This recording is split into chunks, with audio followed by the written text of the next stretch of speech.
তরুণীরা, এ নবী পাকের প্রেমিকেরা, আসুন আল্লাহ পাক ইব্রাহিম আলাইহিস সালামকে আল্লাহ পাক এমন করে ইব্রাহিম নবীকে স্বপ্নের মাধ্যমে জানিয়ে দিলেন, এই ইব্রাহিম তুমি কুরবানি করো। হযরত ইব্রাহিম আলাইহিস সালাম এমন করে তিনি সকাল বেলায় ঘুম থেকে উঠে এমন করে তিনার বাচ্চা ইসমাইলকে বলতে লাগলেন, ও ইসমাইল, আমি স্বপ্নের মাধ্যমে দেখছিলাম আমি যেন তোমাকে জবেহ করছি। অন্যান্য রওয়ায়াতে পাওয়া যায় আল্লাহ নবী হযরতে ইব্রাহিম আলাইহিস সালাম এমন করে ইব্রাহিম আলাইহিস সালাম একভাবে 3 দিন পর্যন্ত স্বপ্নের মাধ্যমে স্বপ্ন 3 দিন দেখেছিলেন। প্রথম দিন যখন স্বপ্ন দেখেছিলেন আল্লাহ পাক ইব্রাহিম আলাইহিস সালামকে বললেন, এই ইব্রাহিম তুমি আমার রাস্তায় কুরবানি করো। হযরত ইব্রাহিম আলাইহিস সালাম এমন করে সকাল বেলায় ঘুম থেকে উঠে তিনার 100 উট আল্লাহর রাস্তায় কুরবানি করে দিলেন। 100 উট আল্লাহর রাস্তায় জবেহ করে দিলেন। আবারও দ্বিতীয় দিনে হযরত ইব্রাহিম আলাইহিস সালাম আবারও দ্বিতীয় দিনে স্বপ্নের মাধ্যমে দেখলেন আল্লাহ পাক বললেন, এই ইব্রাহিম তুমি কুরবানি করো। হযরত ইব্রাহিম আলাইহিস সালাম এমন করে আবার দ্বিতীয় দিনে 100 উট কুরবানি করলেন। আবারও তৃতীয় দিনে হযরত ইব্রাহিম আলাইহিস সালাম স্বপ্নের মাধ্যমে দেখলেন, এই ইব্রাহিম তুমি কুরবানি করো। হযরত ইব্রাহিম আলাইহিস সালাম এবারে আল্লাহ পাককে বলতে লাগলেন, ও রব্বি আল্লাহ পাক, আর আমি ইব্রাহিম কে কুরবানি করব। আল্লাহ পাক বললেন, এই ইব্রাহিম তুমি তোমার সব থেকে উত্তম জিনিসটা, তোমার সর্বাপেক্ষা যেই জিনিসটা সব থেকে উত্তম তুমি সেইটা কুরবানি করো। আমি আল্লাহ আমার রাস্তায় উৎসর্গ করো। ওই সময় ইব্রাহিম আলাইহিস সালাম তিনি মনে মনে চিন্তা করতে লাগলেন, আমার কাছে সব থেকে প্রিয় জিনিস হলো আমার বাচ্চা ইসমাইল। যুবক তরুণীরা, হযরত ইব্রাহিম আলাইহিস সালামের বয়স যখন 86 বছর বয়স ছিল, আল্লাহ পাক বিবি হাজেরার গর্ভে একটা সন্তান দিয়েছিল যার নাম ছিল ইসমাইল। ওই একটা সন্তানই হয়েছিল। 86 বছর বয়সে যেই সন্তানটা হয়েছে, কত কান্নার পরে ইসমাইল আলাইহিস সালামকে আল্লাহ পাক পুত্র হিসাবে পাঠিয়েছিলেন। তাহলে বাপ হিসাবে সন্তানের প্রতি কতটা মহব্বত ছিল হযরত ইব্রাহিম আলাইহিস সালাম। এমন করে ইসমাইলকে বলতে লাগলেন, আমার বেটা ইসমাইল, আমি ইব্রাহিম তোমাকে জবেহ করব। আল্লাহ পাক আমি ইব্রাহিমকে হুকুম করেছে। ওই সময় ইসমাইল আলাইহিস সালাম বলতে লাগলেন, আব্বা জান, আমি ইসমাইলকে আপনি সব থেকে ধৈর্যশীল পাবেন। আব্বা জান, আল্লাহ পাক এটা হুকুম করেছে আব্বা জান, আর আপনি আমাকে কুরবানি করুন। আর আমি ইসমাইলের কতই না ভাগ্য, আর আমি ইসমাইলের কত বড় নসিব। আল্লাহ পাক আমাকে আপনার রাস্তায় কুরবানি করতে বলেছে। আব্বা জান, আমাকে আল্লাহর জন্য কুরবানি করুন। হযরত ইব্রাহিম আলাইহিস সালাম ইসমাইল নবীকে বলতে লাগলেন, আমার সন্তান ইসমাইল, যাও তুমি আমার সন্তান ইসমাইল তুমি গোসল করে নাও, গোসল করে নতুন জামা কাপড় পরে নাও। বিবি হাজেরা ইসমাইল আলাইহিস সালামকে বুকেতে জড়িয়ে ধরে চুমা খেতে লাগলেন। বাবা ছেলে যাও, আল্লাহর জন্য আমি বিবি হাজেরা, আমি তোমার মা, তোমাকে আল্লাহর রাস্তায় উৎসর্গ করে দিলাম। এখন এখন মা আছে এমন যে তার ছেলেকে বলবে যাও বাবা যাও ইসলামের জন্য শহীদ হয়ে যাও? আছে এমন? পাওয়া যাবে মা? একটু কিছু হলে ছেলে যদি প্রতিবাদে বেরোয়, মা তখন টুকটুকুনি করে, ভয় লাগে। মায়ের সন্তানের প্রতি তো ভালোবাসা থাকবেই, তবে মাকেও এমন হতে হবে যেন ইসলামের জন্য, আল্লাহর জন্য, কোরআনের জন্য, নবীর জন্য, মুস্তাফার জন্য, ইসলামের জন্য যেন আমার বাচ্চাটাকে উৎসর্গ করতে পারি, এই নিয়ে এই অন্তরে রাখতে হবে। প্রত্যেকটা মায়ের অন্তরে রাখতে হবে আমার বাচ্চাকে আমি আল্লাহর রাস্তায় শহীদ করে দেব। বুঝতে পারছেন না? মা হতে হবে বিবি হাজেরার মতন হয়।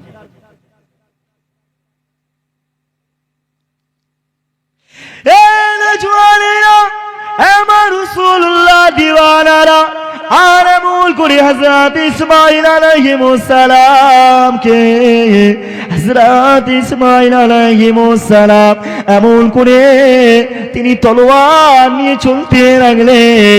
মিনা নামক জায়গায় যখন যায়, হযরত ইব্রাহিম আলাইহিস সালাম ছুরিটা ভালোভাবে শান দিয়ে নিল। কেননা ছুরিতে যদি শান না থাকে, ছুরিতে যদি ধার না থাকে, তাহলে ইসমাইলের গলায় যখন জবেহ করবে অনেক ইসমাইলকে লাগবে, ছেলেকে অনেক লাগবে, ছেলের অনেক কষ্ট হবে। তাই তো আব্বাজান ইব্রাহিম আলাইহিস সালাম ছুরিটা ভালোভাবে ধার দিয়ে দিলেন। জওয়ানেরা আমল করে ইসমাইল আলাইহিস সালামকে, নিজের সন্তানকে আপনার আমল করে উপর করে শুইয়ে দিলেন। হযরত ইসমাইল আলাইহিস সালাম বলতে লাগলেন, আব্বাজান আমাকে তাড়াতাড়ি জবেহ করুন, কেননা এই জবেহেতে যদি আপনি দেরি করেন তাহলে ইবলিস শয়তান হয়তো আপনার মনে কুমন্ত্রণা দেবে, আপনাকে ধোঁকা দেবে, আপনি তখন আমাকে জবেহ করতে পারবেন না। আব্বাজান আমাকে তাড়াতাড়ি জবেহ করুন। এমন করে ইসমাইল আলাইহিস সালাম উপরে শুয়ে আছে, আর ইব্রাহিম আলাইহিস সালাম নিজের বাচ্চার দিকে যখন তাকায় ঝরঝর করে কাঁদতে লাগলেন। এমন করে ইব্রাহিম আলাইহিস সালামকে আবারও ইসমাইল নবী বলতে লাগলেন, আব্বাজান আপনি চক্ষুখানা বন্ধ করে নেন, আব্বাজান আপনি আপনার চোখেতে কালো পট্টি বেঁধে নেন, আব্বাজান আপনি আমাকে নিঃসন্দেহে জবেহ করুন। এমন করে ইসমাইল আলাইহিস সালামকে আব্বাজান হযরত ইব্রাহিম আলাইহিস সালাম ছুরিটা চালাতে লাগলেন। গলায় যখন ছুরিটা চালালেন, আল্লাহ পাক বলতে লাগলেন, এ আমার ফেরেশতারা যাও, চলে যাও, চলে যাও। আমি আল্লাহ পাক আমার এইটা উদ্দেশ্য নয়, আমার এইটা উদ্দেশ্য নয় যে আমার ইসমাইল কুরবানি হবে। সারা দুনিয়া কাঁদতে লাগলো, আল্লাহর ফেরেশতারা ঝরঝর করে কাঁদতে লাগলো। এমন করে আল্লাহ পাক বলতে লাগলেন, আমার ফেরেশতারা তোমরা আমি আল্লাহ পাক আমাকে তো বলেছিলে, তোমরা আমি আল্লাহ আমাকে জিজ্ঞাসা করেছিলে, তোমরা আমি আল্লাহ পাক আমাকে বলেছিলে, আল্লাহ পাক আপনি কেন ইব্রাহিমকে আল্লাহ পাক আপনি খলিল বলে ডেকেছেন? আল্লাহ পাক আপনি কেন খলিল বলেছেন? খলিল শব্দের অর্থ হলো বন্ধু। আল্লাহ পাক আপনি কেন ইব্রাহিমকে বন্ধু বলেছেন? আল্লাহ পাক বলতে লাগলেন, আমার ফেরেশতারা আমি আল্লাহ আমার ইব্রাহিমকে কেন এত ভালোবাসি এই কারণটা তোমাদেরকে দেখানোর জন্য আমি আল্লাহ পাক আমার ইব্রাহিমকে ইসমাইলকে কুরবানি দেওয়ার আদেশ করেছিলাম। আমার ফারিসারা যাও চলে যাও চলে যাও, আমি আল্লাহ পাক আমার দয়া জান্নাত থেকে দুম্বা নিয়ে যাও আর দুম্বা নিয়ে যাও। এমন করে দুম্বা নিয়ে আসা হলো। হযরত ইসমাইল আলাইহিস সালামকে ইসমাইল নবী জায়গায় এমন করে দুম্বা রাখা হলো। হযরত ইসমাইল হযরত ইব্রাহিম আলাইহিস সালাম ছুরিটা যখন এমন করে ইসমাইলের গলায় চালালেন, ইসমাইলের গলা কাটলো না। হযরত ইব্রাহিম আলাইহিস সালাম এমন করে ওই সময় ইসমাইল আলাইহিস সালামকে আল্লাহ পাকের ফেরেশতারা সাইড করে দিলেন। ইসমাইল নবীর জায়গায় দুম্বা চলে আসলো অটোমেটিক। ইব্রাহিম নবী যে ছুরিটা চালালেন দুম্বাটা জবাই হয়ে গেল। ইসমাইল ইব্রাহিম আলাইহিস সালাম যখন প্রথমে এমন করে যখন তিনি বলতে লাগলেন মনে হয় জবে হয় নাই, তিনি রাগের মাথায় তলোয়ারটা ছুঁড়ে দিলেন। ছুঁড়ে দেওয়ার সাথে সাথে ওই তলোয়ারটা বিশাল আকৃতির পাথরের ওপরে লাগার সাথে সাথে ওই পাথরটা দ্বিখণ্ডিত হয়ে গিয়েছিল। এত ধার ছিল, এত ধার তলোয়ারটা ছোড়ার সাথে সাথে একটা বড় পাথর ভেঙে গেছে। ইসমাইলের গলা তবুও কাটেনি। জোরে বলো সুবহানাল্লাহ। ইসমাইলের জায়গায় আল্লাহ পাক দুম্বাকে করে দিলেন। সেই থেকে পশু জবেহ করা আমাদের জন্য আল্লাহ হুকুম করে দিলেন। আল্লাহ বললেন ফেরেশতারা ইব্রাহিমকে ইসমাইল জবেহ হোক, এটা আমি আল্লাহ চাই না। আমি আল্লাহ ওটা পরীক্ষা করছিলাম। কি করছিলাম বলবেন? আল্লাহ পরীক্ষা করছিল। নবীদেরকে আল্লাহ পাক কত পরীক্ষা করেছে বুঝতে পারছেন? কঠিন, কত কঠিন পরীক্ষা করেছে। আল্লাহ যদি আপনাকে আমাকে পরীক্ষা করে, এই পরীক্ষায় বাঁচতে পারবো আমরা? হ্যাঁ, অগ্নিকুণ্ড মনে আছে? বিরাট আগুন জ্বালানো হয়েছে। আগুন ইব্রাহিম নবীকে ফেলে দিল। আল্লাহ পাক ইব্রাহিম নবীকে আগুনে ফেলা সাথে সাথে গোলাপ ফুলের বাগান হয়ে গিয়েছিল। জোরে বলো সুবহানাল্লাহ। ইব্রাহিম নবী পড়ে নে, বুঝতে পারছেন না? পরীক্ষা, কেমন পরীক্ষা ছিল তাদের। তোমাকে আমাকে তো পরীক্ষা। আল্লাহ কি করছে? কিছু কিছু মানুষ যাদের গরিব মানুষ হয়, টাকা পয়সা না থাকলে আল্লাহর কাছে অভিযোগ করে, আবার আল্লাহ অমুক ব্যক্তিকে টাকা দিয়েছে আমাকে কেন দেয়নি, করে না? কি গো, আল্লাহ অমুক ব্যক্তিকে এত টাকা পয়সা দিয়েছে, আমি কেন গরিব? হ্যাঁ, আমার এত বিপদ আপদ বালা মুসিবত এত আসছে কেন? বুঝতে পারছেন না? আল্লাহ আমাদের পরীক্ষা করলে আমরা পরীক্ষায় পাস করতে পারবো না, আমাদের ঈমান এতই কমজোর। আরে পরীক্ষা সামান্য, আল্লাহ হুকুম করেছে নামাজ পড়ো, নামাজটাই পড়ি কি তাহলে আল্লাহ পরীক্ষায় পাস করবো বলেন তো? এমনি তারা আল্লাহর বন্ধু হয়েছিল না, এমনি তারা আল্লাহ তাদের সম্মান এত বৃদ্ধি করেছিল না। আমরা দুনিয়ার মানুষ মौज মস্তি আনন্দ করতেই ব্যস্ত। ছোট হুজুর পীর কেবলা রহমাতুল্লাহ আলাইহি, আপনারা সবাই কি ফুরফুরা সিলসিলার মানুষ? ফুরফুরা মানেন? কারা কারা হাত তোলেন দেখি তো একটু। মাশাআল্লাহ। ছোট হুজুর পীর কেবলা রহমাতুল্লাহ আলাইহি সারা রাত জেগে জেগে জেগে জেগে ইবাদত করত, তাই তো আশিকে রসুল হয়েছিল। সুফি ফাতে আলী ওয়াইসি রহমাতুল্লাহ আলাইহি দাদা হুজুরের পীর এত বড় আল্লাহর ওলি ছিল। হুজুর যখন মন করতেন, হুজুরের যখন ইচ্ছা হতো যে মুহাম্মদ সাল্লাল্লাহু আলাইহি সাল্লাম আল্লাহ নবীকে দেখবে, সঙ্গে সঙ্গে হুজুরের সাথে দিদার হয়ে যেত। জোরে বলুন সুবহানাল্লাহ। এত বড় আল্লাহর ওলি ছিল। যখনই মন চাইতো হুজুরকে দেখবো, আল্লাহ নবীকে দেখবো, সঙ্গে সঙ্গে আল্লাহ নবী সাল্লাল্লাহু আলাইহি সাল্লামের দিদার হয়ে যেত। কতটা আশিকে রাসূল ছিল বুঝতে পারছেন না? তাই তো তারা আল্লাহর ওলি হতে পেরেছিল। ওলি মানে কি? ওলি মানে কি? ওলি তো শুনেছি, আল্লাহ ওয়ালা বলছে। ওলি মানে হচ্ছে বন্ধু। ওলিউন আরবি শব্দ বন্ধু। আর পীর কি? পীর কি ভাষা বলেন তো? বাংলা ভাষা,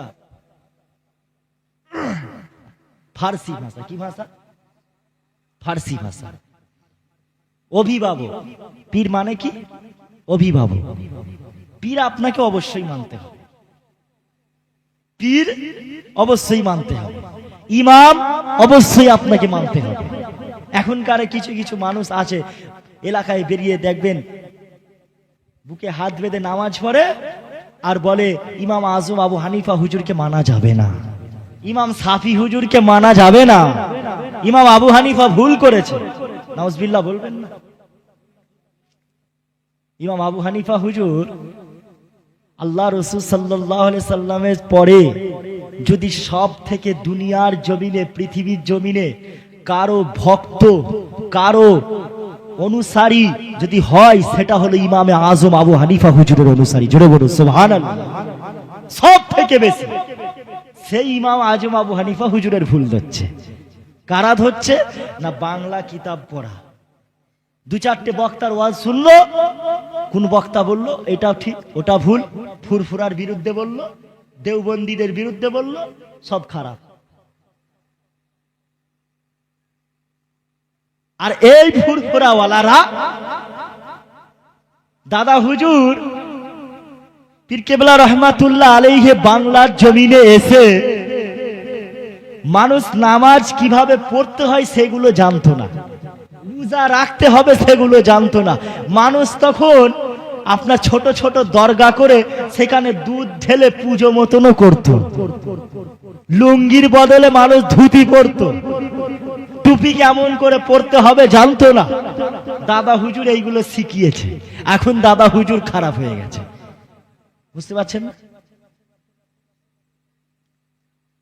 মানেন, মানার মতন মানেন, ফুরফুরা সিলসিলাকে ভালোবাসেন, বাসার মতন বাসেন, দাদা হুজুরকে ভালোবাসেন, মহব্বত করেন, আল্লাহর ওলিদেরকে কাউকে গালাগালি করবেন না। এমনও মানুষ আছে এলাকায় খাজা মাইনুদ্দিন চিশতি আজমির সানজিরি রহমাতুল্লাহ আলাইহি হুজুরকে গালাগালি করে, হুজুরের নামে খারাপ খারাপ মন্তব্য করে, বলে হুজুর খাজা মাইনুদ্দিন চিশতি রহমাতুল্লাহ আলাইহি ভণ্ড ছিল। বলুন নাউজুবিল্লাহ। কেন? খাজা হুজুরের মাজারে কেন সেজদা হচ্ছে? খাজা হুজুরের মাজারে কেন বিভিন্ন রকম শিরক বেদাতি কাজ হচ্ছে? দাদা খাজা হুজুরের মাজারে যদি কেউ শিরকি কাজ করে, সেটা কি খাজা হুজুরের দোষ ছিল? খাজা হুজুরের দোষ? দাদা হুজুরের মাজারে এখন কেউ যদি গিয়ে ঠকাঠক সেজদা করে, সেটা কি দাদা হুজুরের দোষ হবে? খাজা মাইনুদ্দিন চিশতি আজমি সানজিরি রহমাতুল্লাহ আলাইহি এই হিন্দুস্তানের জমিনে 90 লক্ষ মানুষকে ঈমানের কলমা পড়ে মুসলমান করিয়েছিলেন। ধরে বলুন। আজকে ইসলামের বাতি জ্বলছে খাজা হুজুরের ওসিলায়। আজকে আমরা ইসলামের বাতি দেখতে পাচ্ছি, ইসলামের আলো দেখতে পাচ্ছি খাজা হুজুরের ওসিলায়। আর সেই খাজা হুজুরকে বলছে খারাপ, বলে বাপ বুড়ো হয়ে গেলে আর ভালো লাগে না, কথা আছে। ঠিক সেই রকম আল্লাহর ওলিদের সাথে বন্ধুত্ব রাখেন, সালেহীন বান্দাদের সাথে বন্ধুত্ব রাখেন, নেককার বান্দাদের সাথে বন্ধুত্ব রাখেন। বুঝতে পারছেন না? ওয়াজ শোনেন, সব বক্তার ওয়াজ শুনতে হবে। সব বক্তা ইউটিউবে দেখছেন বিরাট ভাইরাল, বিরাট ফ্যান ফলোয়ার, প্রচুর ফ্যান ফলোয়ার, ওয়াজ শুনছেন, দেখা গেল ওই বক্তার দ্বারাই আপনার ঈমান চলে যাবে। এখনকার সব বক্তা সমান নয় তো, আকীদা দেখতে হবে আপনাকে আগে, ওরা আকীদা ঠিক আছে কি, মুস্তাফার স্থানে, সাহাবাদের স্থানে কেমন আকীদা পোষণ করে, তবে আপনি ওয়াজ শুনবেন। সব বক্তা ওয়াজ শোনার দরকার নেই। আলেম ওলামারাই তো ফিতনা লাগাচ্ছে। আবার ফিতনাটা কারা লাগাচ্ছে? আলেম ওলামারা। কারা?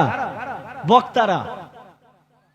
গোল টুপি পরতে হবে কি লম্বা টুপি পরতে হবে, ফাড়া পাঞ্জাবি পরতে হবে না চিরা গোল পাঞ্জাবি পরতে হবে, এই নিয়ে মারামারি। কিয়াম পড়বো না এই নিয়ে মারামারি। কেন কেন নবী দিবস করা যাবে না? মহরম আসছে, মহরমের সময় ইমাম হাসান ইমাম হুসাইন হুজুরের নামে কোনো জলসা মাহফিল করা যাবে না। বুঝতে পারছেন না? কত কি ফতোয়া, আলেম ওলামা বক্তারা ফতোয়া দিচ্ছে, আমরা সাধারণ মানুষ আমরা ঈমান হারাচ্ছি। এজন্য সব বক্তার ওয়াজ শুনতে যাবেন না। ছোট হুজুর ওয়াজ যখন করতেন আগেকারের বক্তারা, এখনকারের বক্তা আমাদের সাথে আর তখনকারের বক্তাদের তুলনা দেখেন। তখনকারের বক্তারা ওয়াজ করত, ছোট হুজুর, দাদা হুজুর, বড় হুজুর, মেজ হুজুর ওয়াজ করতেন, শ্রোতারা ঝরঝর করে কাঁদত। একটা শ্রোতা বেনামাজি হয়ে ঘরে ফিরে যেত না। বুঝতে পারছেন না? আর এখনকার আমরা বক্তারা ওয়াজ করেই যাচ্ছি, শুধু ওয়াজ করছি, মানুষ কিন্তু পরিবর্তন হয়নি।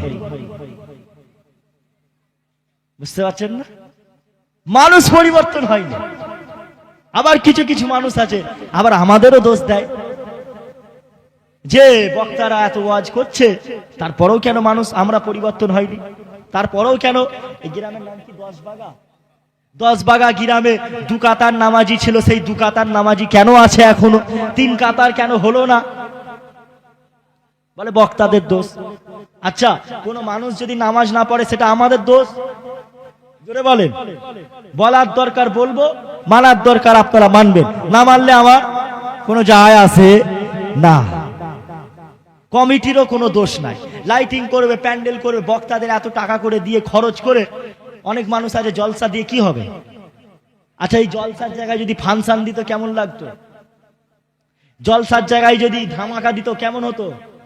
ভালো হতো? গোনা হতো তো নাকি?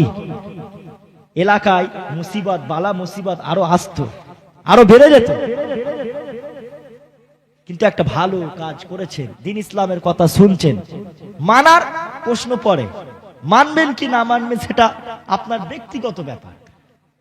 হেদায়েতের মালিক আলফাজ নয়, হেদায়েতের মালিক কোন পীর সাহেব, কোন পীরজাদা, কোন মুফতি সাহেব কেউ নয়। হেদায়েতের মালিক কে?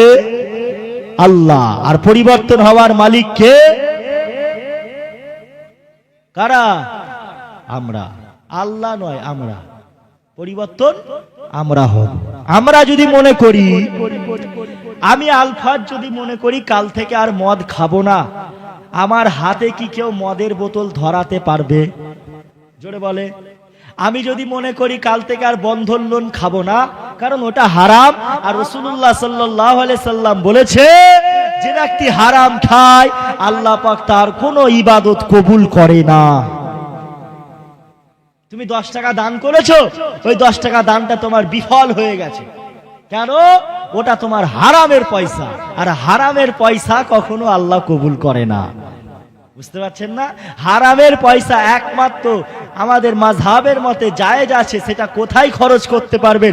সেটা হলো বাথরুমে, সেটা আপনি রাস্তাতে, এই সমস্ত জিনিসে আপনি খরচ করতে পারবেন। কিন্তু এই মাহফিলের জন্য, এই সৎ কাজের জন্য, মসজিদ মাদ্রাসার জন্য আপনি যদি হারামের পয়সা থেকে 1 টাকাও দান করেন, লক্ষ লক্ষ টাকাও দান করেন, আল্লাহ পাক কবুল করবে না। রিজিকের মালিক কে? জোরে বলেন। আল্লাহ। আমরা সবাই জানি, তারপরেও কেন হারাম খাবো? বন্ধন লোন চলে? বলে বহুত চলে, বলে সব জায়গায়। এমন কোন জায়গা নেই যে বন্ধন লোন চলে না। হারাম ছেড়ে দেন। আল্লাহ রাসূল সাল্লাল্লাহু আলাইহি সাল্লাম বলেছে, যেই বাড়িতে হারাম ঢুকে যায় আমার আল্লাহ পাক সেই বাড়ি থেকে রহমত, বরকত সব কিছু উঠিয়ে নেয়। সংসারে শান্তি আসে না, টাকা পয়সায় বরকত হয় না। বুঝতে পারছেন না?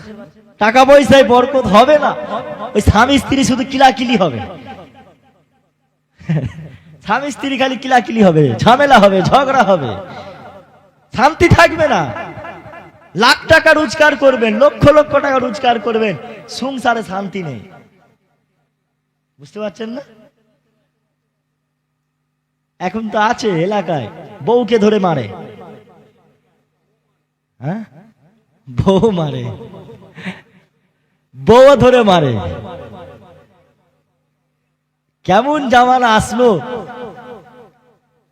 আল্লাহ রাসূল সাল্লাল্লাহু আলাইহি সাল্লাম জীবনে কোনোদিন তিনার কোন স্ত্রীর গায়ে হাত তোলেনি। যতই ঝগড়া হোক যাই হোক সেটা মীমাংসা করে নিতেন। এখনকার মেয়ের আবার এমন কিছু কিছু মেয়ে আছে, আবার দেখবে ঝগড়া ঝামেলা হলেই বলে বাপের বাড়ি চলে যাবো। কি গো, বাপের বাড়ি চলে যাবো। ডিভোর্স হয়ে যায়, সম্পর্ক একটু খারাপ হলে, ঝগড়া ঝামেলা হলে তালাক দিয়ে দেয়। তালাকের মাধ্যমে কি কখনো ভালো আসে? সংসারে শান্তি আসবে? সব তো বিচ্ছেদ হয়ে গেল। বাপের বাড়ি চলে গেলে সমস্যা সমাধান হবে? হবে না। সম্পর্ক এই জন্য কারোর সাথে শেষ করবেন না, চাই সেটা স্ত্রী, চাই সেটা ভাই, বাপ, মামা, নানা, আত্মীয় স্বজনের সাথে, পাড়া প্রতিবেশীর সাথে সম্পর্ক নষ্ট করবেন না। যখন আমাদের হাতের নখ বড় হয়, হাতের নখ যখন বড় হয় আমরা কি করি?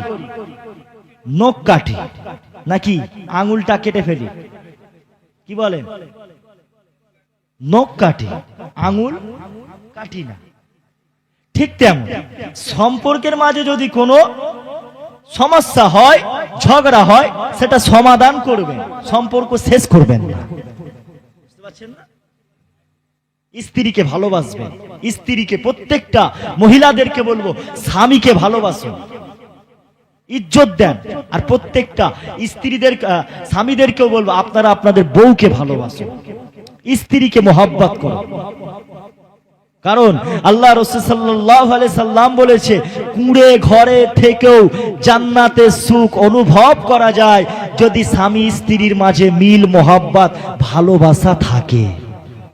কোটি টাকা রোজগার করে কিন্তু স্ত্রী সুখ পায় না, আনন্দ পায় না, শান্তি পায় না। কোটি টাকার দরকার নাই, ভালোবাসা, মোহাব্বত এগুলোই দরকার। আল্লাহ রাসূল সাল্লাল্লাহু আলাইহি সাল্লাম বলেছে, স্বামী যখন তার স্ত্রীর চোখের দিকে তাকাবে, তাকিয়ে যখন হাসবে, তার মুখের দিকে তাকিয়ে যখন হাসে, তখন আমার আল্লাহ পাক নিজেও মুচকে মুচকে হাসতে থাকে। জোরে বলুন সুবহানাল্লাহ। আর এখনকার মেয়েরা, বর স্বামী যদি গ্লাসে পানি খায়, সেই গ্লাসে পানি খাবে না। খাবে কি করে? মাল খেয়ে, বিড়ি খেয়ে, গাঁজা খেয়ে, ওদিকে ইটা উটা খেয়ে। বুঝতে পারছেন না? এক লাথি মারবে। ভালোবাসুন, মোহাব্বত করুন, বউকে বুঝুন, স্ত্রীকে বুঝুন। এখানে কারা বিয়েওয়ালা আছেন একটু হাত তুলবেন? হ্যাঁ, তোলেন, আরেকবার দেখি, ভালো করে দেখি। সবাই, তাই তো? মোটামুটি, মাশাআল্লাহ।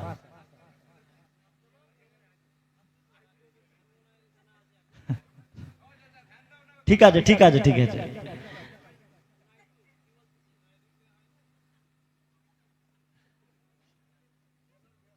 আল্লাহ রাসূল সাল্লাল্লাহু আলাইহি সাল্লাম বলছে, বাবা সাহাবারা, তোমরা তোমাদের স্ত্রীদেরকে ভালোবাসো।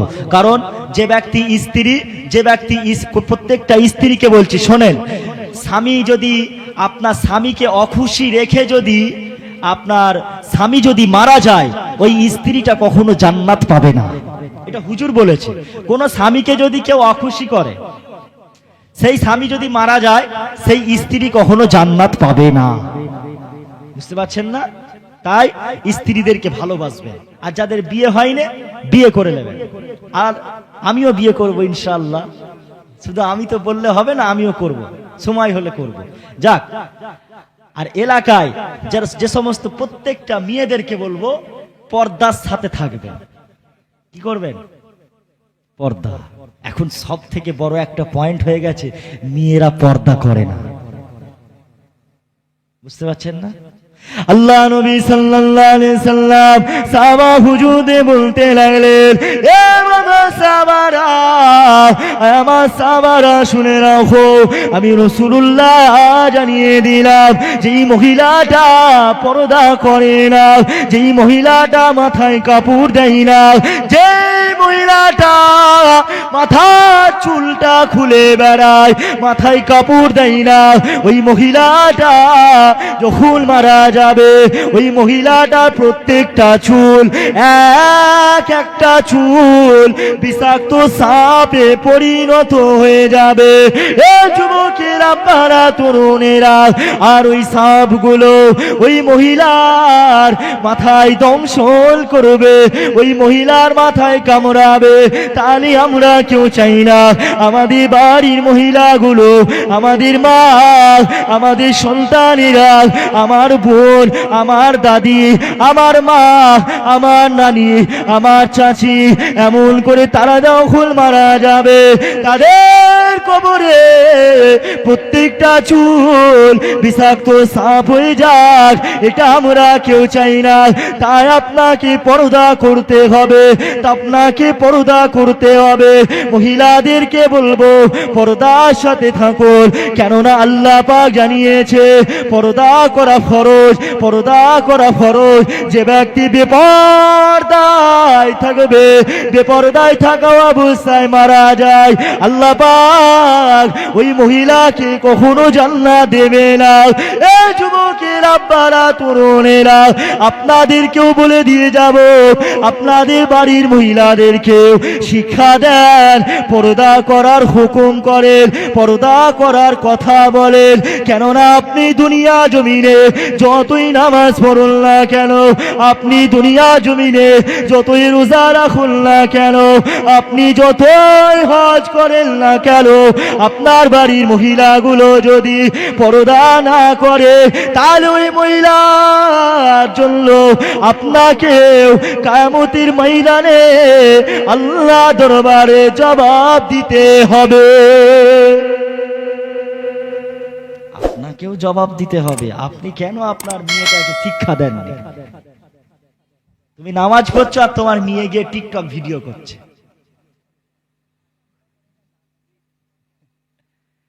কি গো যুবক ভাইরা, তাই তো? আপনি নামাজ পড়ছেন, আপনার মেয়েটা ইনস্টাগ্রামে রিলস ভিডিও করছে, তাই না? ইয়ং ছেলেরা, যুবক যারা ইনস্টাগ্রাম চালায় তারা জানে, আমিও চালাই তো। মাঝে মধ্যে দেখি মেয়েরা, মুসলিম মেয়ে, বোরখা পরে, আবার বোরখা পরে ড্যান্স করতেছে। ওরে বাপরে, ক্যাটরিনা কাইফ ড্যান্স করছে, নাচতেছে, গানের সাথে তালে তাল মিলিয়ে ভিডিও করছে, রিলস বানাচ্ছে, ইনস্টাগ্রামে ছাড়ছে। কিসের জন্য? না দুটো লাইক পাওয়ার জন্য, কমেন্ট পাওয়ার জন্য, চেনা পরিচিত হওয়ার জন্য। মাথায় রাখবেন, যেই মহিলাটা রিলস ভিডিও করে, গান বাজনা ইনস্টাগ্রামে এমন করে ভিডিও ছাড়ে, নিজের চেহারাটা দেখায়, ওই মহিলাটা হচ্ছে সব থেকে বড় নির্লজ্জ, বেহায়া, কান কাটা কুত্তা। বারংবার বক্তারা বলার পরেও এই মহিলাগুলো ইনস্টাগ্রামে ভিডিও ছাড়া বন্ধ করেন। এমন এলাকায় এমন বহু মহিলা আছে, কান কাটা কুকুর, ছেঁচড়া।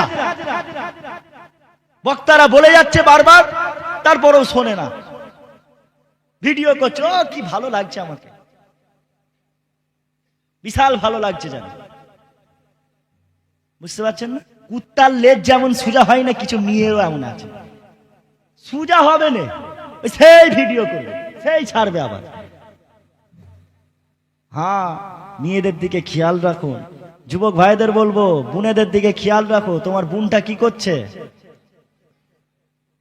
তোমার মেয়ে কি করছে খেয়াল রাখো, তাহলে তোমাকেও কবরে ধরবে, তোমাকেও মারবে, আর তোমার মেয়েকেও মারবে, আর তোমার মেয়েটাকেও আল্লাহ জাহান্নামায় দেবে, এবং তোমাকেও আল্লাহ জাহান্নামায় দেবে।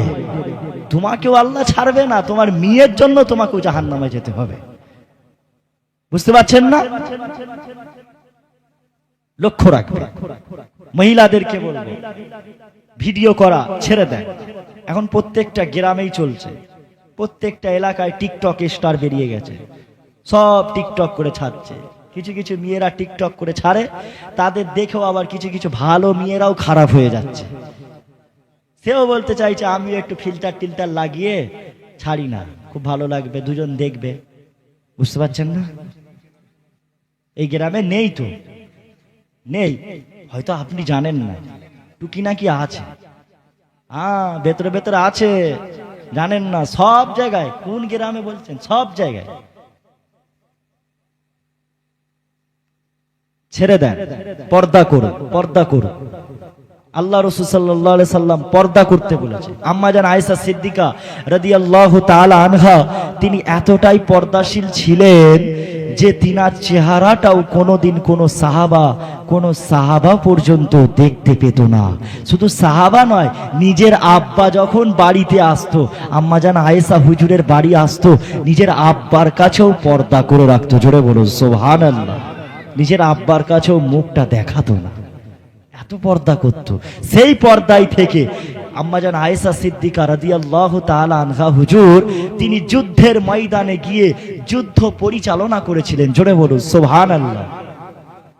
আমি বলছি না যে মেয়েরা বাইরে বেরোতে পারবে না, না, বেরো, সব করুক, কাজ কাম করুক, সব যায়, যেটা যেটা মন চায় সেটাই যায়, কিন্তু সেটা পর্দার সাথে।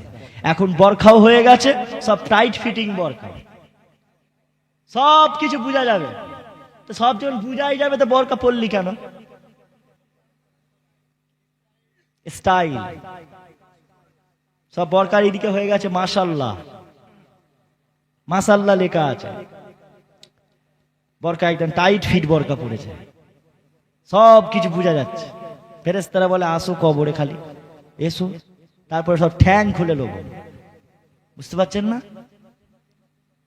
কবর তো দেখেছি, নিজে তো যাইনি, এজন্য কবরের ভয়টা আমাদের আসে।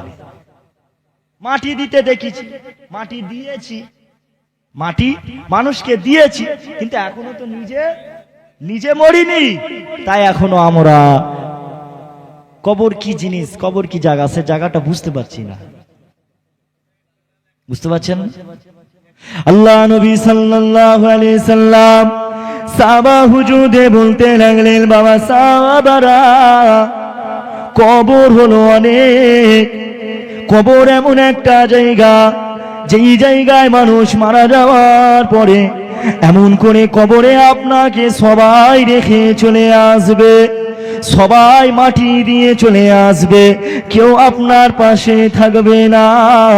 ওই কবরেতে একজন আপনার সাথে থাকবে, তিনি হলেন আমিনার লাল মুহাম্মাদুর রাসূল। আল্লাহ নবী ছাড়া কেউ থাকবে না, হুজুর ছাড়া কেউ থাকবে না। একবার দরুদ শরীফ আল্লাহ।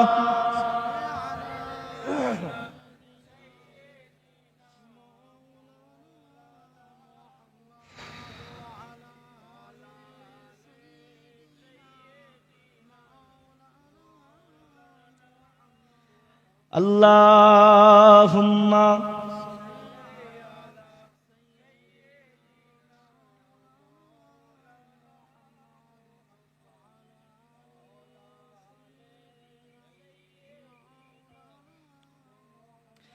আল্লাহকে যদি মানো ঈমান তবে আনো, কুরবানি হবে কবুল, বিফল হবে না যেন। আল্লাহকে যদি মানো, আছে ডেকে দেবেন। আল্লাহকে যদি মানো ঈমান তবে আনো, কুরবানি হবে কবুল, বিফল হবে না যেন। কুরবানি কুরবানি কুরবানি মুবারক, কুরবানি কুরবানি কুরবানি মুবারক, কুরবানি কুরবানি কুরবানি মুবারক, কুরবানি কুরবানি কুরবানি মুবারক। শুধু ঘুষের টাকায় যদি পশু কেনা হয়, শুধু পশু জবাই হয়, কুরবানি নাহি হয়। শুধু ঘুষের টাকায় যদি পশু কেনা হয়, শুধু পশু জবাই হয়, কুরবানি নাহি হয়। এমন যারা করে তারা নিজেকে ঠকায়, মনে করে সবার সেরা আমি দুনিয়ায়। কুরবানি কুরবানি, আপনারা সবাই বলেন কুরবানি মুবারক।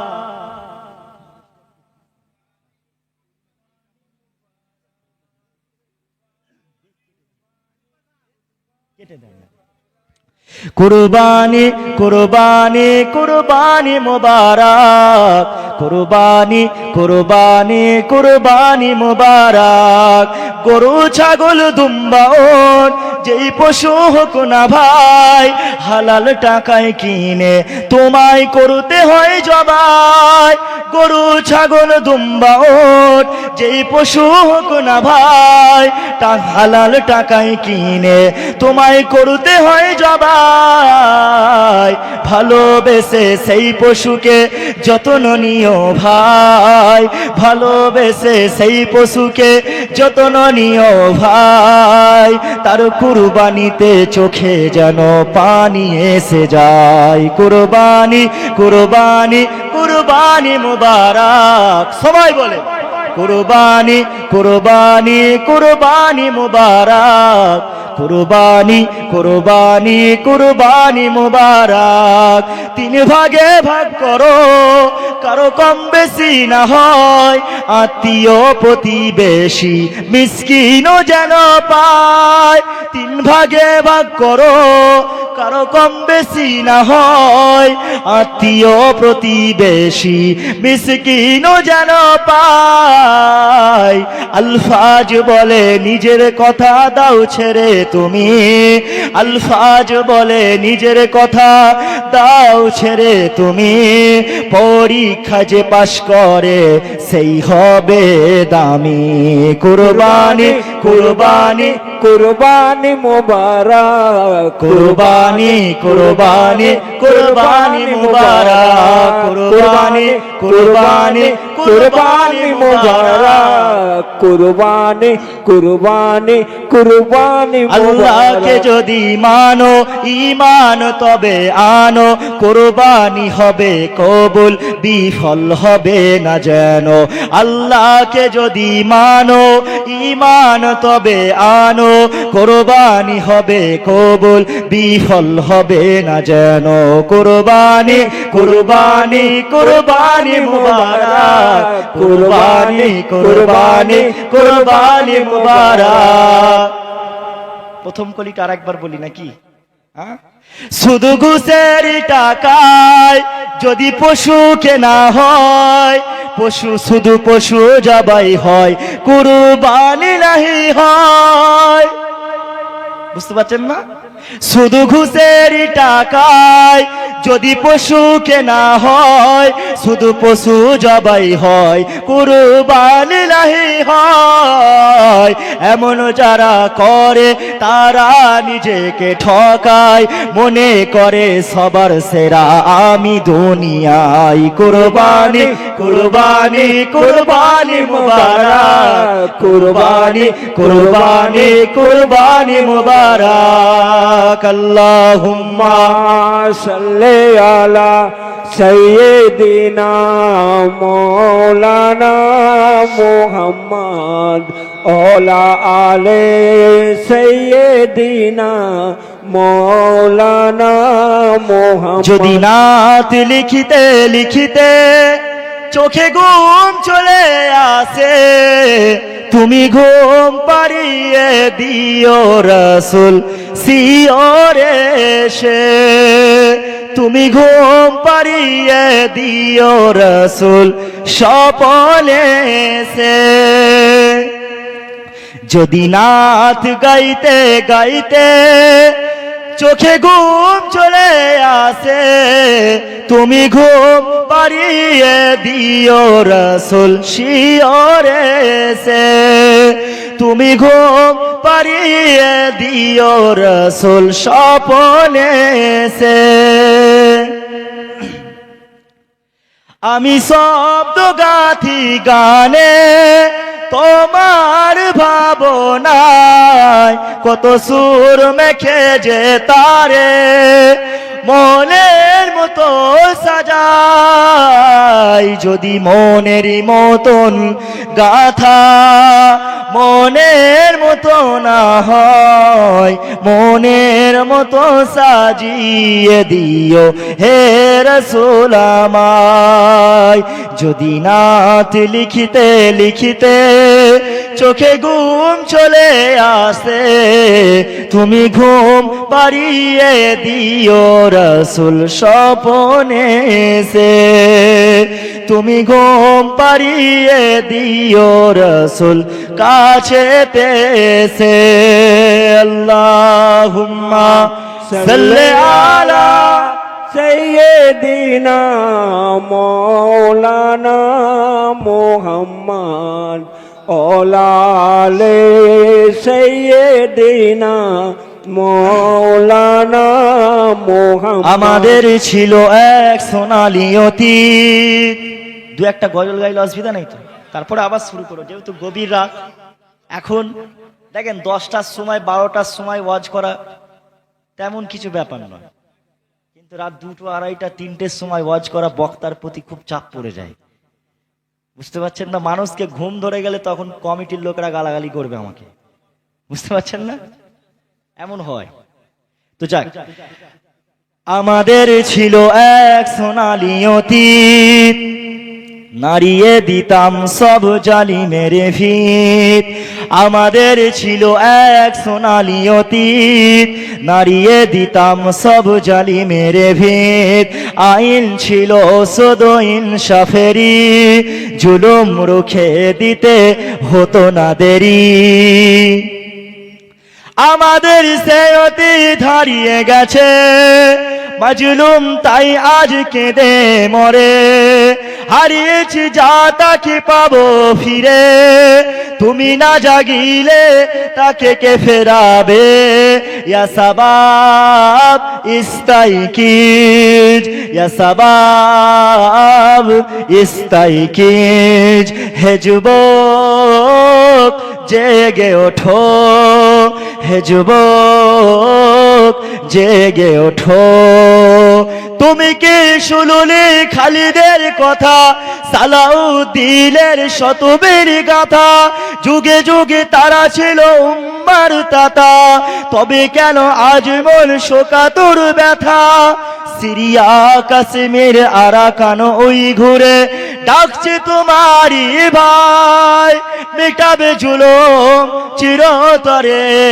তাকে কোথা খুঁজে বলো পাই হারিয়েছি যা তা কি পাবো ফিরে তুমি না জাগিলে তাকে কে ফেরাবে আসবাব ইস্তাইকিজ হে যুবক জেগে ওঠো আল্লাহুম্মা সাল্লি আলা সৈয়দিনা মৌলানা মুহাম্মদ ওলালে সৈয়দিনা মৌলানা মুহাম্মদ হালকা করে ঘোরা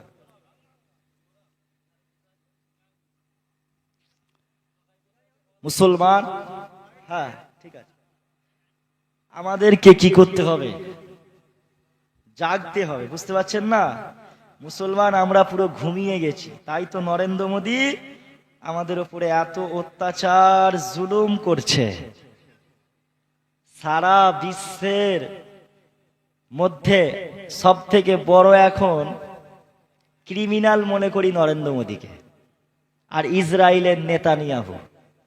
বুঝতে পারছেন না?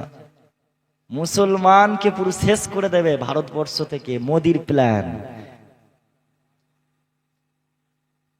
এই বিজেপি সরকার মুসলমানের কখনো ভালো চায়? নরেন্দ্র মোদী কি বলছে ওয়াকফ বিল নিয়ে নেওয়ার পরে? বলছে আমি মুসলমানদের ভালোর জন্যই ওয়াকফ সম্পত্তি নিয়েছি। গুজরাটে নরেন্দ্র মোদী কম মুসলমান মারেনে। উত্তরপ্রদেশে ওই যে গরুর মুত খায় শরবত মনে করে, বুঝতে পারছেন না?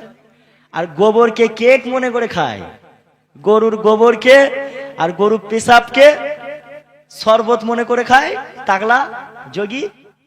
হ্যাঁ, কম জ্বালাতন করে না, মুসলমানদের উপর কম অত্যাচার করছে না।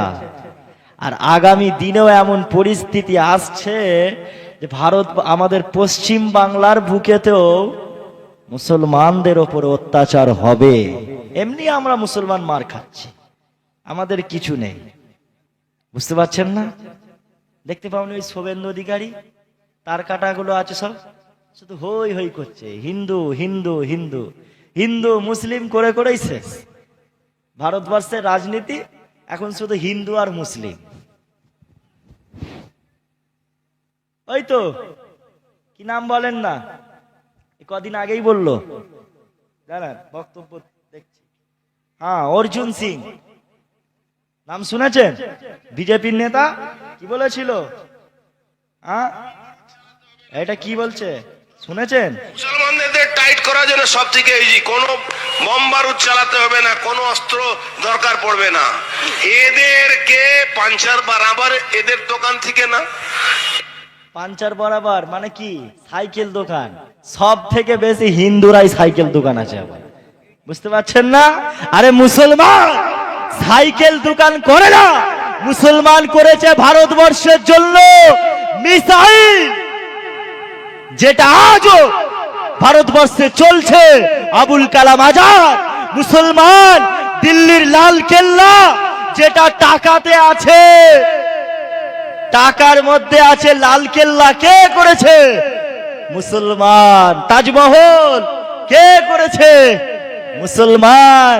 ভারত পাকিস্তান কদিন আগে যুদ্ধে কে নেতৃত্ব দিয়েছে?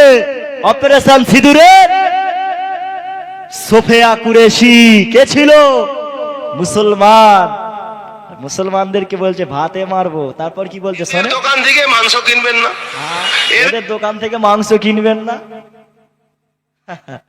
এরা যদি আমাদের দোকানে যদি না মাংস খেলে বলে আমাদের বলে আর পেট চলবে না নাকি? আরে আমরা যদি ওদের দোকানে না কিনি চলবে না। ওদের দোকানগুলো যদি আমরা না যাই, দোকানগুলো যদি না যায় সব লালবাতি জ্বলে যাবে। কথা বুঝতে পারছেন না? আবার কি বলছে? থেকে মুরগি কিনবেন না, এদের দোকান থেকে মাছ কিনবেন না, এদের কোনো দোকানদারি, এদের অটো রিক্সা টোটো রিক্সা বসবেন না, এদের ভাতে মারুন আপনারা। হাতে মারো। এদের যেদিন ভাতে মারতে শুরু করবেন, এই 67% 70% লোকেরা আচ্ছা বিরিয়ানি খান না, কে আপনাকে বাড়ির করছে? বাড়িতে রান্না করে খান বিরিয়ানি, অসুবিধা কি আছে? আমার মায়েরা কি বিরিয়ানি রান্না করতে পারবে না? সবাই পারবে। যাই হোক, মুসলমানদের দোকানে কিনবেন না, বুঝতে পারছেন না? আবার এরাই আবার বুক ফিলিয়ে পশ্চিম বাংলার জমিনে ঘুরবে। শুভেন্দু অধিকারী পাকিস্তান মুর্দাবাদ বলেছিল, এটা যদি আলফাজ যদি বলে না, আলফাজকে গ্রেপ্তার করে নেবে, আমাকে গ্রেপ্তার করে নেবে। ওরা হিন্দু মুসলিমের মধ্যে যতই বিরোধী, যতই সাম্প্রদায়িক দাঙ্গা লাগাক, তারপর ওরা বুক ফুলিয়ে ঘুরছে। আমাদের মমতা দিদি কিন্তু গ্রেপ্তার করছে না। কি গো দিদি, সেটিং আছে নাকি? গ্রেপ্তার কেন করুন? হ্যাঁ, শুভেন্দু অধিকারী, অর্জুন সিং এই যে বলছে মুসলমানদের দোকানে কিছু কিনবেন না, এখনো কেন খোলা ময়দানে ঘুরছে এরা? এটা যদি আমরা বলি আমাদেরকে তুললে চলে যাবে। এটা যদি আব্বাস ভাইজান বলে গ্রেপ্তার করে নেবে। এটা যদি নওশাদ ভাইজান বলে গ্রেপ্তার করে নেবে। মুসলমান দাড়ি আছে, টুপি আছে, বুঝতে বুঝতে পারছেন না? কতদিন চলবে? মুসলমান একতা হন, ইমানের তেজ বাড়ান, ইমানি শক্তি আনুন। কতদিন গোলামি করবেন? কতদিন গোলামি করে কাটাবেন? হ্যাঁ, বললেই দোষ, বললেই দোষ। বলে দিদি যতদিন আছে শান্তিতে আছে। হ্যাঁ, শান্তিতে আছে, মানছি। অন্যান্য রাজ্যেতে যে হারে মুসলমানদের ওপর অত্যাচার হচ্ছে এই রাজ্যে হয় না, কিন্তু যারা আমার মুসলিম ভাই হিন্দু ভাইদের সাথে দাঙ্গা মারামারি করাতে চাইছে তাদের বিরুদ্ধে কেন আপনি অ্যাকশন নিচ্ছেন না? আমাদের প্রশ্ন থাকতেই পারে, তাই না? আপনি বলেছিলেন, মমতা দিদি বলেছিল 2011 সালে ক্ষমতায় আসার আগে বলেছিল যে আমি ওয়াকফ সম্পত্তি ফিরিয়ে দেব। পশ্চিম বাংলায় বলেন যত ওয়াকফ সম্পত্তি আছে সব মুসলমানদের ফিরিয়ে দেবো। এখনো ওয়াকফ সম্পত্তি আমাদের ফিরাইনি। গোরাচাঁদ আব্বাস আলী রহমাতুল্লাহ আলাইহির নামে 1000 বিঘে জমি, কত কত 1000 বিঘে জমি, 1000 বিঘে জমি সব খেয়ে পুঁচে সাবার করে দিয়েছে। এখন মাত্র আছে 90 কাঠা। ওয়াকফ সম্পত্তিতে কত আছে? 90 কাঠা। মানে কত বিঘে? 3 সাড়ে 3 বিঘে সব খেয়ে নিয়েছে। মুসলমান কবে ঘুম ভাঙবে? বুঝতে পারছেন না? আসুন, আল্লাহর রাস্তায় আসুন, আল্লাহর জন্য এক হন। মারামারি করবেন না, ফিতনা ফাসাদ করবেন না। আমি বললাম বলে আপনারা খারাপ নিলেন? হক কথা আমি সব জায়গাতেই বলি, কার গায়ে জ্বালা লাগবে না সেটা দেখবো না। বুঝতে পারছেন না? যেটা সত্য সেটা সত্য, আপনাকে মানতে হবে। আপনি হয়তো ভাববেন, এখানে হয়তো অনেকে ভাববে যে আমি বিজেপিরও বিরোধিতা করলাম, আবার তৃণমূলেরও বিরোধিতা করলাম, অথচ আমার চাচতো দাদা মেম্বার, আমার ভাবি মেম্বার পঞ্চায়েত, টিএমসি মেম্বার, আমাদের গোষ্ঠী টিএমসি। কি বলছেন? আমার চাচারা টিএমসির সব বড় বড়।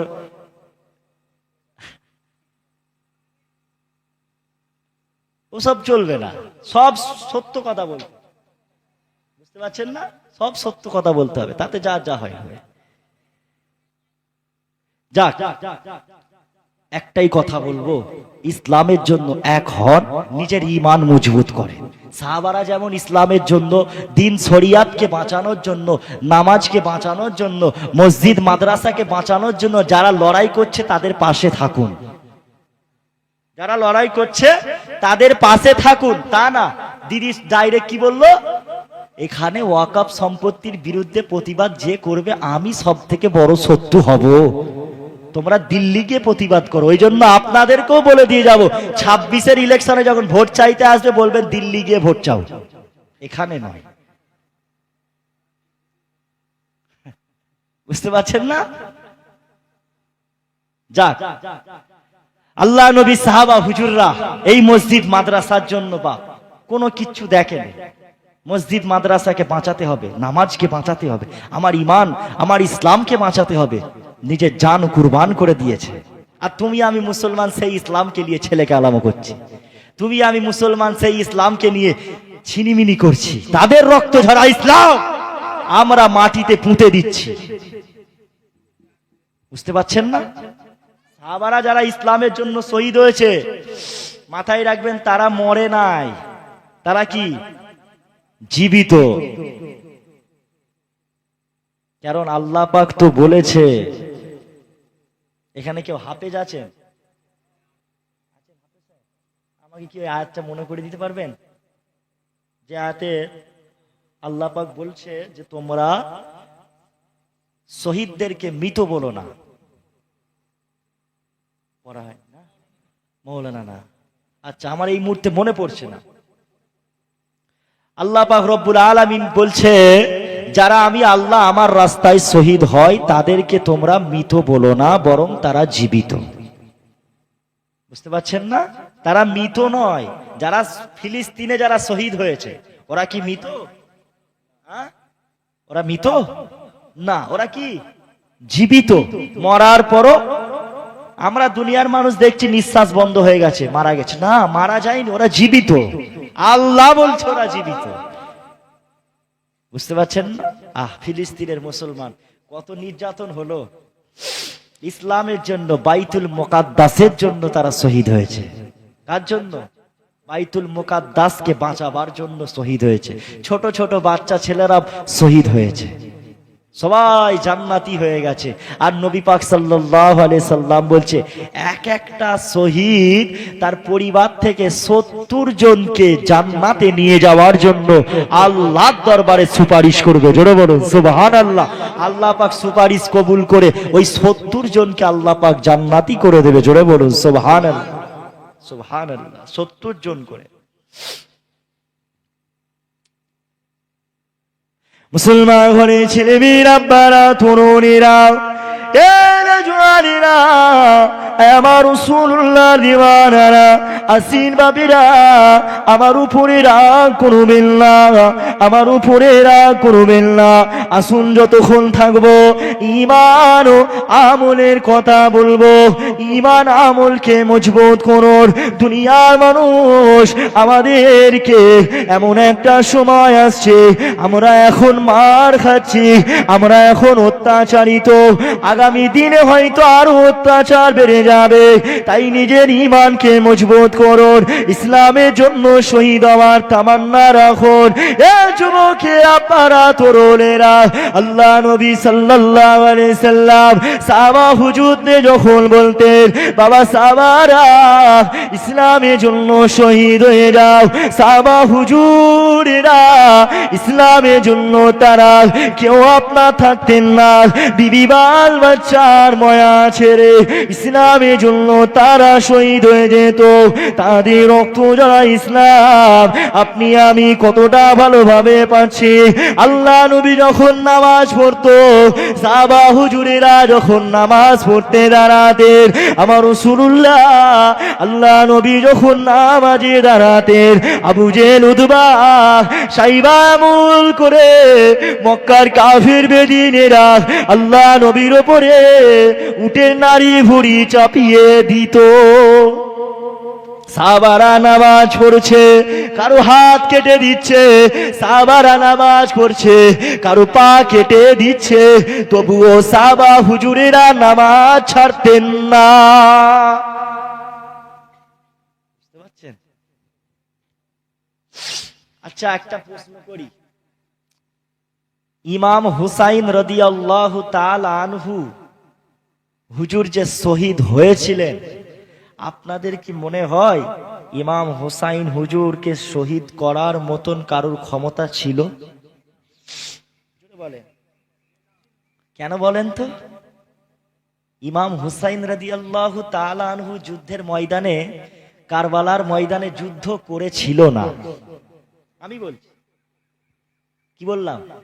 ইমাম হুসাইন হুজুর কারবালার ময়দানে যুদ্ধ করেনি। যুদ্ধ করেছে কে জানেন? আল্লাহ রাসূল সাল্লাল্লাহু আলাইহি সাল্লামের পাগড়ি মোবারক। জোরে বলুন সুবহানাল্লাহ। ইমাম হুসাইন যখন যুদ্ধের ময়দানে নামবেন যুদ্ধ করতে, ইমাম হুসাইন বললেন, তাবুতে যান, একটা পাগড়ি পাবেন, ওই পাগড়ি আমাকে এনে দেন। পাগড়ি এনে দেওয়া হলো। আবার তাবুতে যান, একটা পুরাতন চাদর পাবেন, ওই চাদরটা আমাকে এনে দেন। চাদরটা এনে দেওয়া হলো। আবার বললেন, তাবুতে যান, গিয়ে দেখবেন একটা পুরাতন তলোয়ার আছে, ওই তলোয়ারটা আমাকে এনে দেন। যখন তলোয়ার, পাগড়ি, চাদর এনে দেওয়া হলো, ইমাম হুসাইন হুজুর বলতে লাগলেন, এ জিদের দলেরা, জানো এই পাগড়িটা কার? এই পাগড়িটা হলো আমার নানা জান হযরত প্রফেট মুহাম্মদ মুস্তাফা আরবি সাল্লাল্লাহু আলাইহি সাল্লামের পাগড়ি মোবারক। দুনিয়ার মানুষের কারোর ক্ষমতা নাই মুস্তাফার পাগড়ি মোবারককে হারাবার, ফাতেমার চাদর কে হারাবার মতো দুনিয়ার মানুষের কোনো ক্ষমতা নাই। মৌলা আলী, শেরে খোদা আলী রাদিয়াল্লাহু তাআলা আনহু তলোয়ার, জুলফিকার তলোয়ারকে হারাবার মতন ক্ষমতা দুনিয়ার কোনো শক্তি নাই। ইমাম হুসাইন হুজুর যুদ্ধ করছে, এক এক করে কাফেরদেরকে সব মেরে জাহান্নামায় পাঠিয়ে দিচ্ছে। ইজিদের লস্করেরা মনে মনে চিন্তা করতে লাগলো, এমন ভাবে যদি যুদ্ধ চলতে থাকে আমরা সবাই মারা পড়ব, ইমাম হুসাইনের সাথে আমরা যুদ্ধে পারবো না। বলবে না সুবহানাল্লাহ? ইমানের তাগত দেখছেন, পাওয়ার। হাজার হাজার ইয়াজিদের লোক, ইমাম হুসাইন হুজুর একা যুদ্ধ করছে, সবাইকে মারছে, ভয় করে না, তলোয়ার নিয়ে মারছে, তীরের গতিতে মেরেই যাচ্ছে। হঠাৎ করে আসরের ওয়াক্ত হয়ে গেল, আসরের নামাজের টাইম হয়ে গেল। ইমাম হুসাইন বলতে লাগলেন এজিদের লোকেদেরকে, তোমরা নামাজ পড়ে নাও। তার মানে বোঝা গেল কি, ওরা সব মুসলমান ছিল। কি ছিল? মুনাফিক মুসলমান। কি মুনাফিক? মুনাফিক। তাই তো আল্লাহ রসুল বলেছে, মুনাফিকদের সর্বনিম্ন জাহান্নামা শাস্তি হচ্ছে সব থেকে নিম্নে, সব থেকে নিচে। ইসলামের ক্ষতি কোনো কাফের বেদিন বেশি করেনি, সব থেকে ক্ষতি করেছে মুনাফিকরা। আর এখনো কিছু মুনাফিক মার্কা মুসলমান আছে, যারা তাদের কিছু টাকার জন্য, কিছু জিনিসের জন্য তারা তাদের ঈমানটা বিক্রি করে দিয়েছে। খানদানে রসুল, আওলাদে রসুলদের সাথে, নবীর বংশধরদের সাথে, আহলে বায়েতদের সাথে বেয়াদবি করে। বুঝতে পারছেন না? ইমাম হুসাইন হুজুরকে যখন বললেন এজিদের লোকেরা, এ হুসাইন, তুমি তোমার নামাজ তুমি পড়ো, আমাদের পড়া লাগবে না। ইমাম হুসাইন হুজুর নামাজ পড়তে দাঁড়ালেন, নামাজ পড়ছেন। ইমাম হুসাইন মনে মনে চিন্তা করতে লাগলেন, আমি যদি নামাজ পড়তে দাঁড়াই এরা আমাকে শহীদ করে দেবে। এরা আমাকে কি? ইমাম হুসাইন হুজুর জানতেন যে আমি নামাজ পড়তে দাঁড়ালে এরা আমাকে শহীদ করে দেবে। ইমাম হুসাইন হুজুর তাও বললেন, মনে মনে চিন্তা করতে লাগলেন, তবুও শহীদ করে দেবে, নামাজ কিন্তু ছাড়া যাবে না। জোরে বলুন সুবহানাল্লাহ। ইমাম হুসাইন হুজুর নামাজ পড়তে দাঁড়ালেন, নামাজের মধ্যে দাঁড়ানোর সাথে সাথে এজিদ কি করলো, একটা হাত এসে কেটে দিলেন। ইমাম হুসাইন হুজুরের শরীরটা ঘুরে গেল, ঘুরে যাওয়ার পর ইমাম হুসাইন হুজুর পড়ে গেলেন। এজিদ আপনার সীমার কে মেরেছিল? কে? সীমার ইমাম হুসাইন হুজুরের বুকের ওপর বসলেন। ইমাম হুসাইন হুজুরকে বললেন, সীমার তোমার বুকটা একবার খুলে দেখাও। সীমার কি করলেন, ইমাম হুসাইন হুজুরকে বুকটা খুলে দেখালেন। ইমাম হুসাইন হাসতে লাগলেন, বলতে লাগলেন, এ সীমার, আমার নানা বলেছিল হুসাইন তোমাকে যে শহীদ করবে তার বুকে কোনো লোম থাকবে না, তুমি হচ্ছে সেই নিষ্ঠুর সীমার, তোমার হাতে আমার আজকে প্রাণ যাবে, আমি শহীদ হব, আমি শহীদ হতে রাজি আছি আমার নানা জানের জন্য। আমার নানা জান, আমি হুসাইন আমার জন্য অপেক্ষা করছে। জোরে বলুন সুবহানাল্লাহ। ইমাম হুসাইন হুজুরকে শহীদ করে দিল। জোরে বলুন সুবহান। ইন্না লিল্লাহি ওয়া ইন্না ইলাইহি রাজিউন। মুমিনদের জন্য শহীদটা হচ্ছে আবার খুশি, কি দুঃখ নয়। আমরা ভাবি, আমার সন্তান মরে গেল, শহীদ হয়ে গেল, আমার দাদু শহীদ হয়েছে, ওটা দুঃখ নয়, তোমার আরো খুশি হওয়ার দরকার। মোমেনদের জন্য শহীদ হচ্ছে খুশির ব্যাপার, খুশির সংবাদ। বুঝতে পারছেন না? এজন্য বাপ তারা কষ্ট করেছিল, আমাদের কষ্ট করতে লাগে না। আপনি নামাজ পড়তে গেলে আপনাকে মসজিদে কেউ মারে? জোরে বলেন। কুরবানির সময় যারা কুরবানি দেবেন, আপনাকে কেউ বাধা দেবে না? আপনার ইবাদতে কেউ ব্যাঘাত সৃষ্টি করে না, তাহলে কেন নামাজ ছাড়ছেন? কেন নামাজ ছাড়ছেন? আসলে কি জানেন তো, ওই যে কবরের ভয়, জাহান্নামের ভয় অন্তর থেকে উঠে গেছে। জাহান্নাম ভয় অন্তর থেকে উঠে গেছে। আল্লাহ নবী নবী দয়া নবী নবী আমাদিন দুনিয়া বাদশাহ হাবিবুল্লাহ জানিয়ে দিলেন, এ বাবা সাহাবারা, আমি রাসূলুল্লাহ জানিয়ে দিলাম আল্লাহ পাক জাহান্নামকে কেমন করে তৈরি করেছেন। এ যুবকেরা, বারা, তরুণেরা, শুনে নেন আল্লাহ পাক জাহান্নামকে কেমন করে সৃষ্টি করেছেন। আল্লাহ পাক প্রথমে 1000 বছর ধরে আল্লাহ পাক জাহান্নাম জাহান্নামের আগুনকে জ্বালিয়েছে আবারও আল্লাহ পাক আরো 1000 বছর ধরে জাহান্নামের আগুনকে জ্বালিয়েছে আবারও আল্লাহ পাক আরো 1000 বছর ধরে আল্লাহ পাক জাহান্নামের আগুনকে জ্বালিয়েছে টোটাল 3000 বছর ধরে আল্লাহ পাক জাহান্নামের আগুনকে জ্বালিয়েছে এ যুবকেরা আব্বারা তরুণেরা আল্লাহ পাক জাহান্নামের আগুনটা তাহলে ওই জাহান্নামের আগুনটা কতটা ভয়ানক ওই জাহান্নামের আগুনটা কতটা ভয়ানক ওই জাহান্নামের আগুনে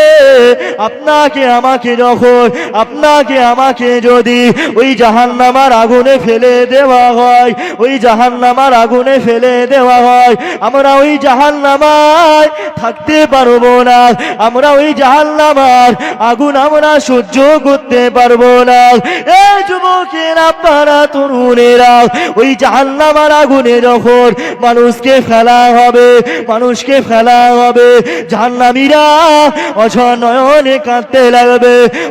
নয়নে কাঁদতে লাগবে ও রব্বি আল্লাহ পাক আমাদেরকে ঠান্ডা পানি দেন আল্লাহ পাক ঠান্ডা পানি দেন আল্লাহ পাক জাহান্নামবাসীদের কারে ঠান্ডা পানির পরিবর্তে আল্লাহ পাক আরো গরম পানি দেবে বলে সুবহানাল্লাহ সবেতেই সুবহানাল্লাহ সব সুবহানাল্লাহ জাহান্নামায় যাব হ্যাঁ সুবহানাল্লাহ ইনশাআল্লাহ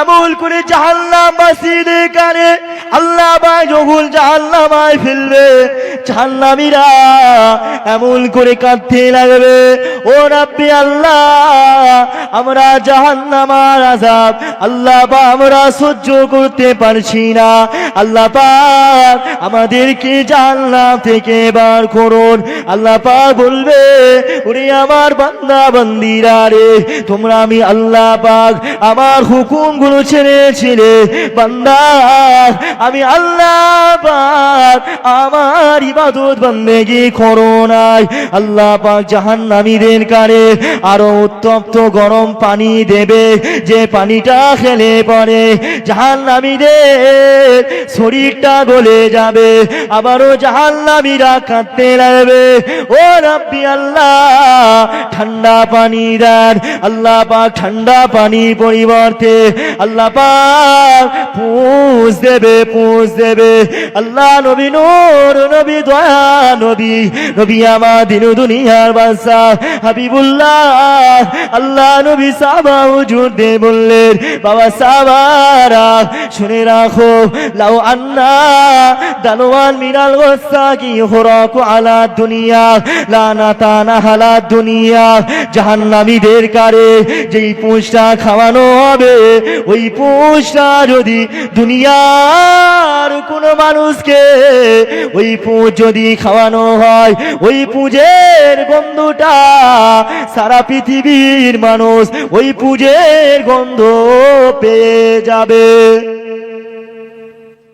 জাহান্নামীদের ওই পুঁজটা দেওয়া হবে ওই পুঁজটা যদি দুনিয়া জমিনে আরো এক বালতি ফেলে দেওয়া হয় সারা পৃথিবীর মানুষ ওই পুঁজের গন্ধ পেয়ে যাবে